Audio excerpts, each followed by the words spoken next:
I just really need to impress something upon everybody. I've been doing the MOTB posts lately, and just kind of goes with that. But I want to really make sure you really fathom why pharmakia is so against faith of the Lord, in the Lord. So I hope that this will help you to understand more as we get into it. James, a servant of God and of the Lord Jesus Christ, to the 12 tribes which are scattered abroad. Now I want to point something out with that there. There is so many right now that still believe that Israel is the only one going through the tribulation. I'm sorry to break your heart. This tells you right here that the 12 tribes are scattered abroad. Those that are in the 12 tribes and that are not doing as Jesus has commanded. Yes, you're the disobedient. You're the ones going in the tribulation. It doesn't matter where you are. This is world trip, people. Have you not read the book of Revelations and prayed for understanding? There's no getting out of this one. This is the end of all things. I just really need y'all to fully understand that. The end of all things. Now, I don't know how many parters this might end up being, so just hang with me. Because it's a very important message, which all of the Bible is important when you think about it. And you don't have to believe me. No, you absolutely do not. You have that free will, you have that choice, just like you have the free will and the choice not to do that. Yeah, you have the free will and the choice not to do that. I don't care about the regulations and so forth like that. They do not overrule God. Remember that, Christian people. You absolutely have say of what goes into your temple. You do not have to do that. Now, there is a choice. Could that choice lead to death? Well, the Bible teaches they love not their lives unto death. Who do you love more? Who do you love more? Jesus or this world? I just have to throw that in there. But anyway, just to let you know, back to this. My brethren, count it all joy when you fall into diverse temptations. That's various trials. Have you seen any trials in your lifetime? I sure have. Have you counted it all joy? Unlikely. 'Cause why? 'Cause you ain't been in your word. You don't stay read up, and therefore you forget this. We all do it. It's time we quit doing it. Knowing this, that the trying of your faith worketh patience. Where was your patience on this? Did you have any?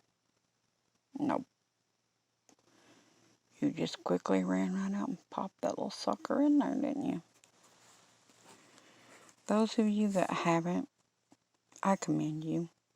Please keep at it. Because you really, really, really don't want to make fatal mistakes you can't take back. And editing what God made in the book of Genesis is absolutely doing something you can't take back. Who made you God and told you you were allowed to change RNA, DNA, any of that in your temple? Now, do you have to wonder what the book of Thessalonians is talking about, where it says the falling away and revealing the son of perdition? 2 Thessalonians 2.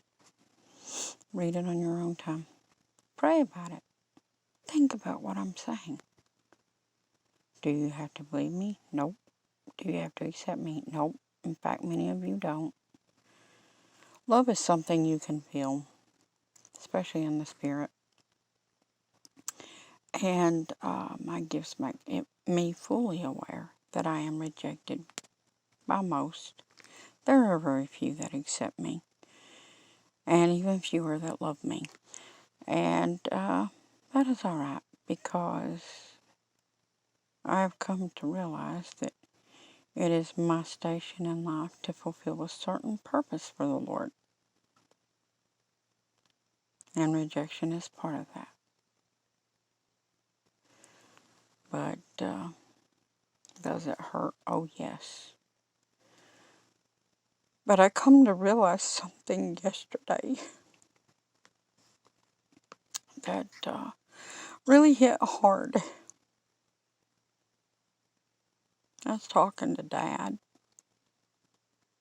and to Kenny, and we were having Bible discussion, and I was showing Dad some of the videos.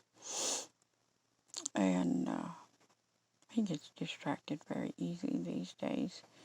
He doesn't spend much time listening. But as we were talking, it was like this wave rolled over me. And I just sit there silent for a while. There was nothing I could say in that moment. All I wanted to do was cry, because I was praying silently, in my heart to the Lord at that moment, because when I go through certain things, it is better just to pray internally. And I was, and as I sit there praying and meditating on the fact that a lot of people don't accept me. And Dad was making that statement. He said, I bet you have seen a lot of hardness from people about these videos. I said, more than you think. And when I just open my mouth, things like this come out. It's just as bad. And it's like people don't get me anymore, I said. It's like they don't see me. I don't know what happened, I said. I'm still as loving and caring as I ever was, but right now God has me being stern to come against the devils that are absolutely trying to rule the world. And if you don't watch, they'll roll over you before their time. See, demons are not patient, and they absolutely have a timeline, just as the Lord does. And right now, they're trying to roll over and step over on things that aren't theirs. And they're overstepping their bounds. Father is fully aware, and He's going to deal with that. Absolutely, He is. You should have known your place. Anyways, the point is, as I sat there, Jesus said to me, why do you allow this to trouble you? Think about why you allow it to trouble you. And I said, Lord, everybody wants to be loved. He said, think real hard, though. It's deeper than that. And I said, okay.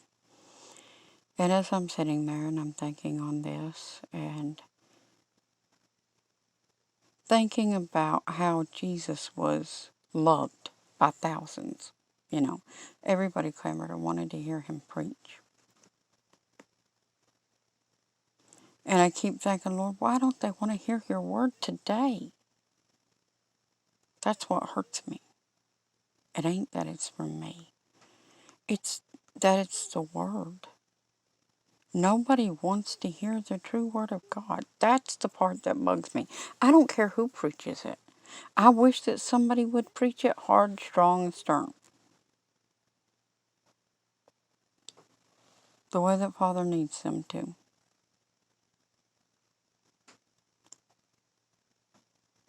But nobody wants to do that because they know nobody wants to hear it that way. There's the truth. Let's just tell it like it is. But I have no choice. I have to tell it like it is.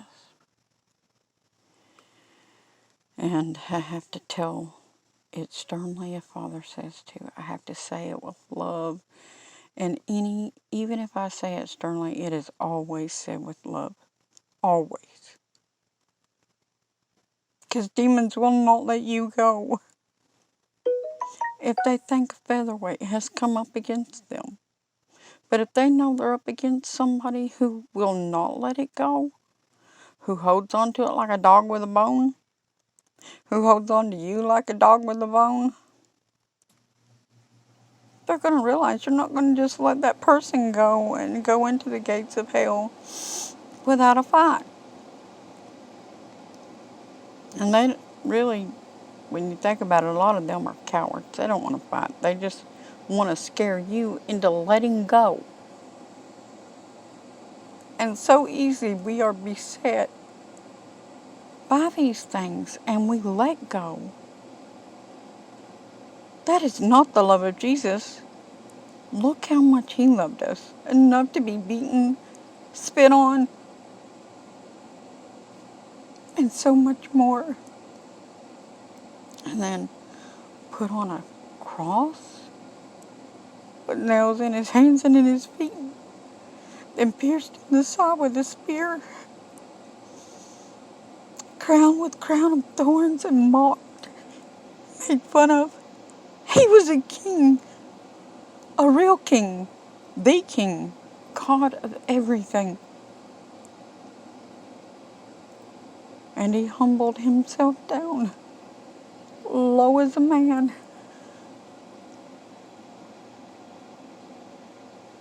To bear that so you wouldn't have to.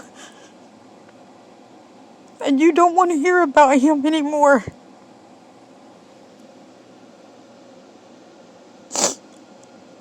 Sorry. I just, when I think about His time on the cross, that was 6 hours of excruciating pain, by the way. How many of you would have done that for your loved ones? You sure wouldn't have done it for your enemies. But how many of you would have done it for your children, or your mom and dad, your brothers and sisters? How many of you would do that? Because God calls us to love each other. What if it was required of you today to die for somebody else? Would you do it? Do you have strong enough love of God in you to do that?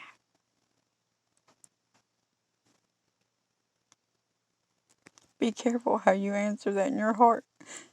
The day may come you may have to prove what you say. It's better to tell the truth. This isn't easy for me. This is a role I never ever wanted to feel. I will not lie.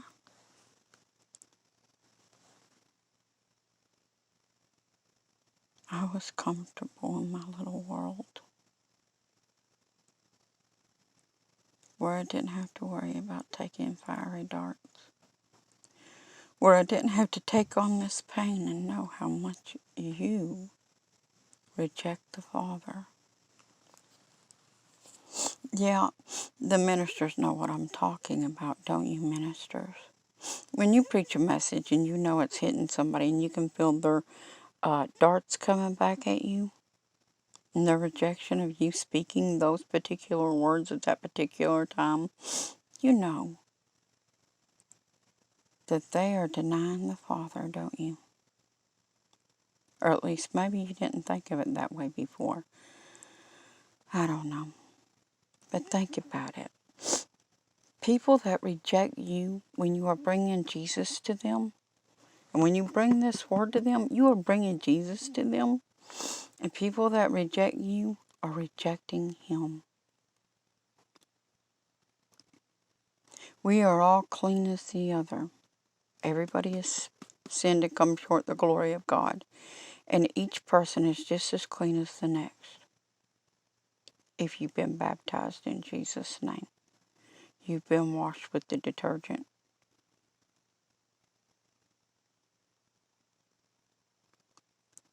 There's no reason you should reject me, but you try to find reasons to in your mind.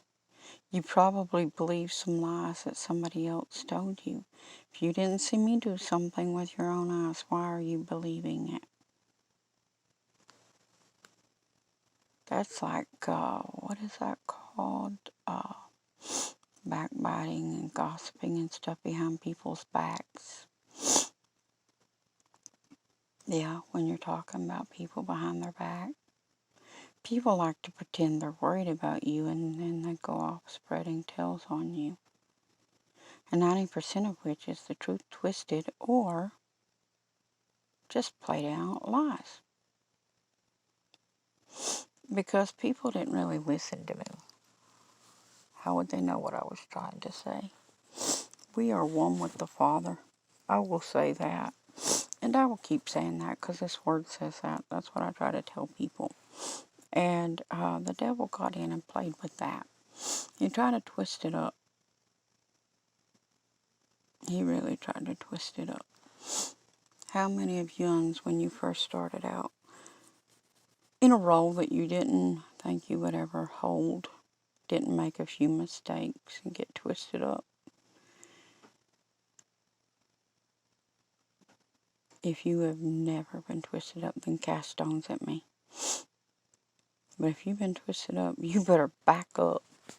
You better pull that stone back. And you best quit casting them at me because they just may repel off of my shield that the Lord has around me and come back and whack you. He has a way of doing that. And He has quite the sense of humor. And sometimes when you're doing wrong, He will laugh at your calamity.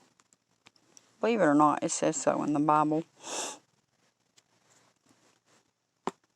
I didn't know that either until I found it. But it is what it is. But let's get back into this because I absolutely really want you to understand this. But let patience have her perfect work, that ye may be perfect and entire, wanting nothing. Wanting nothing. If any of you lack wisdom, let him ask God. Ask Jesus. And giveth to all men liberally, and upbraideth not, and it shall be given him. You know, it's like, if you seek, you will find. Oh yeah, there's a lot of confirmations of that in here, aren't there? But let him ask in faith. In faith. Are you asking in faith?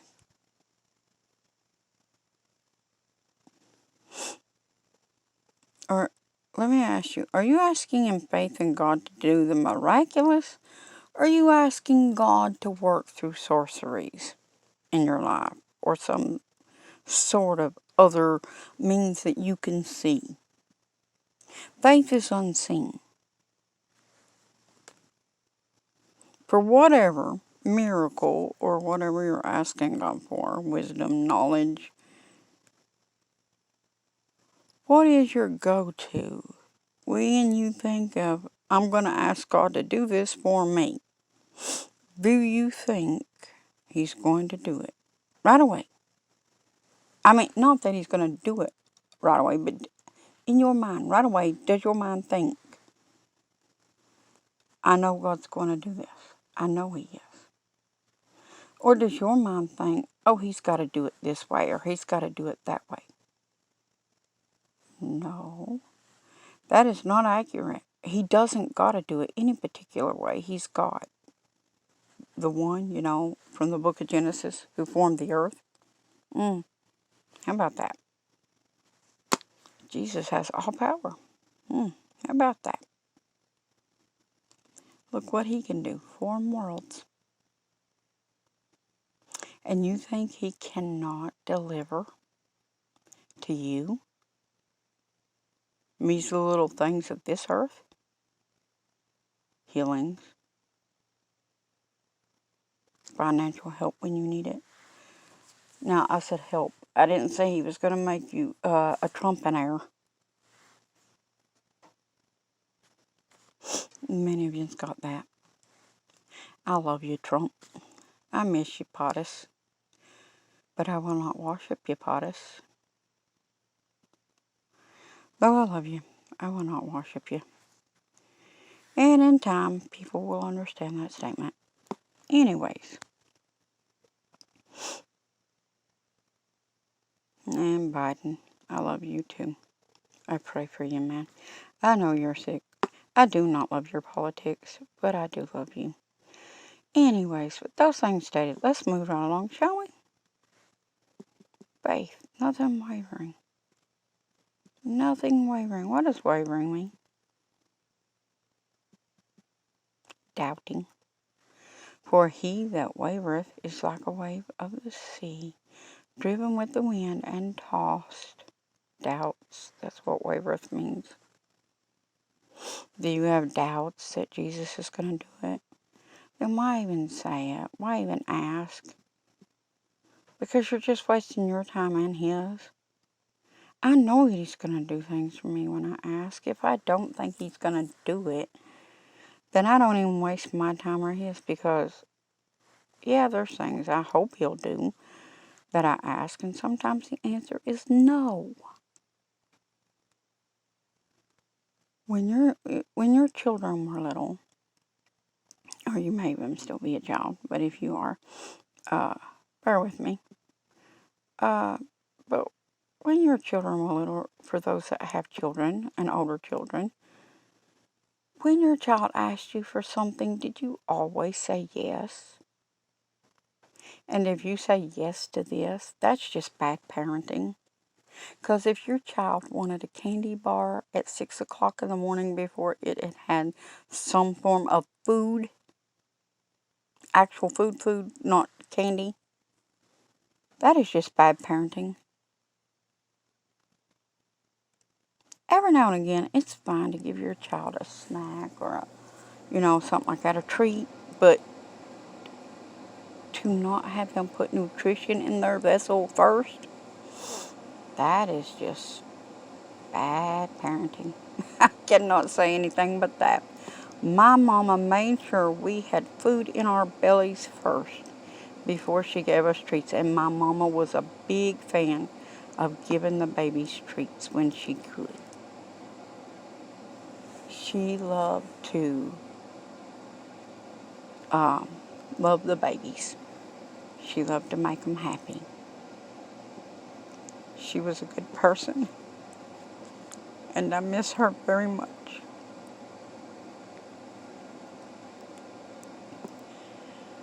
And I pray that I see her again someday. But I don't know. That is in God's hands.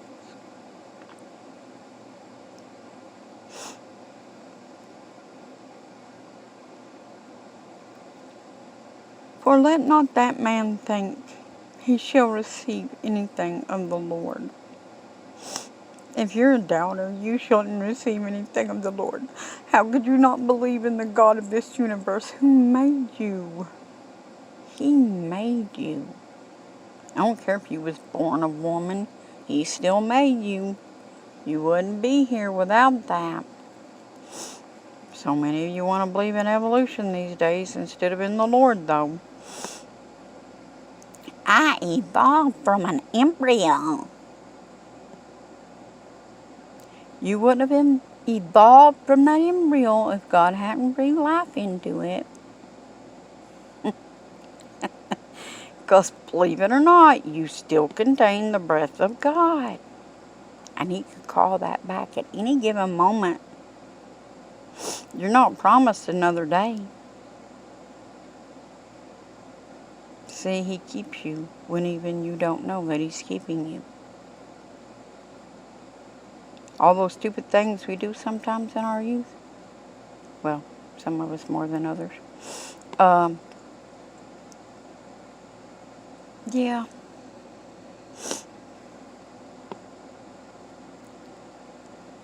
Anyways, if you're double-minded, let's look at this. A double-minded man is unstable in all of his ways. If you're two-faced, one minute you believe God, the next minute you don't. Truth is, you don't believe God at all. You're like the devil. He is a liar and the father thereof. Anyways, let the brother of low degree rejoice in that he is exalted, but the rich in that he is made low, because as the flower of the grass, he shall pass away. See, you're so afraid of losing your little life, you keep forgetting what the Word says. That this body is just clay. It's going to return to the dust. You're just borrowing it. It's not really yours anyway. And that breath that you're using, that's God's breath. So, it's borrowed too.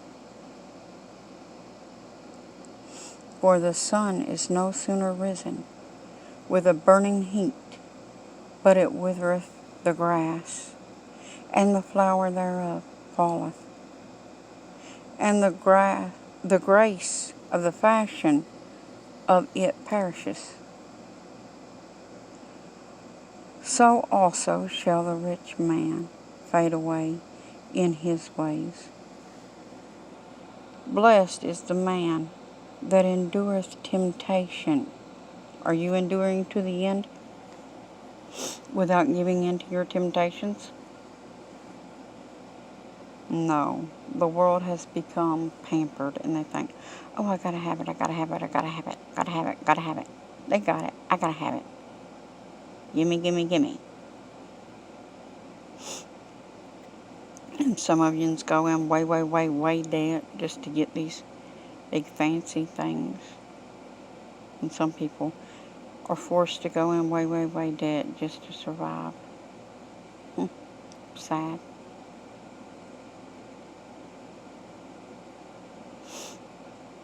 Those that have to go in way debt just to survive, sometimes they would choose not to go into the debt if they could, but they don't have a choice.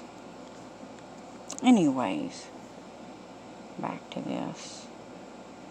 Blessed is the man that endureth temptation, for when he is tried, he shall receive the crown of life, which the Lord hath promised to let them that love him, or promised to them that love him, rather. Let no man say, when he is tempted, I am tempted of God, for God cannot tempt with evil. You hear that? God cannot tempt you with evil, neither tempteth he any man.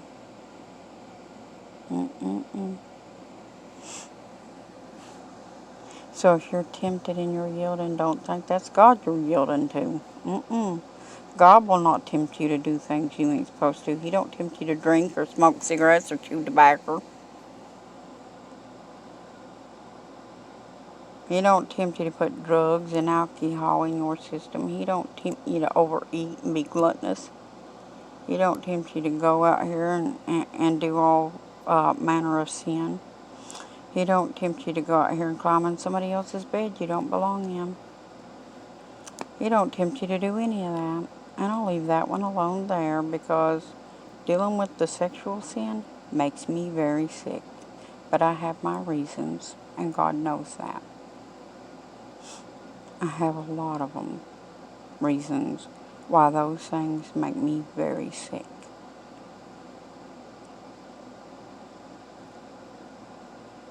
I just do not do well with that demon at all. Anyways,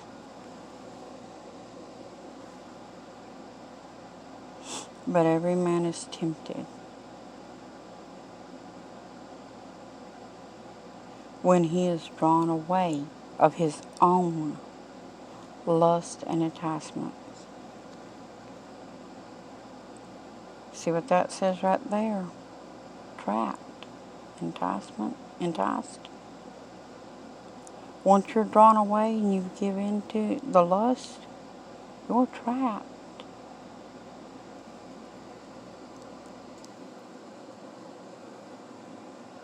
You keep yielding to things like that, like this, these, and not just those. There's so many. You know what your own temptations are. Why should I have to keep going into that? That's not trusting God. That's trusting to that temptation. Then when lust has conceived, it bringeth forth sin. And sin, when it is finished, bringeth forth death. See, the wages of sin is death. You don't want to die? Stop sinning. Stop doing what Father tells you not to do. Do not err, my beloved brother. That means don't make mistakes. Every good gift and every perfect gift is from above, and cometh down from the Father of lights, and with whom is no variableness, neither shadow of turning. What do you think that means? There's no variableness nor shadow of turning. That means that he doesn't change. There's no wavering in him. And shadow of turning, that means he's not going to change his mind and take it back. God does not do that. He's not an Indian giver. Sorry, Indians, I mean no disrespect. That is not a thing on you. That is just a stupid thing man has done. And I don't know how else to state that without saying it that way. I love yins. I love all. In fact, when I was a child, I wanted to be an Indian. I thought they were cool. Unfortunately, I was not born in that role.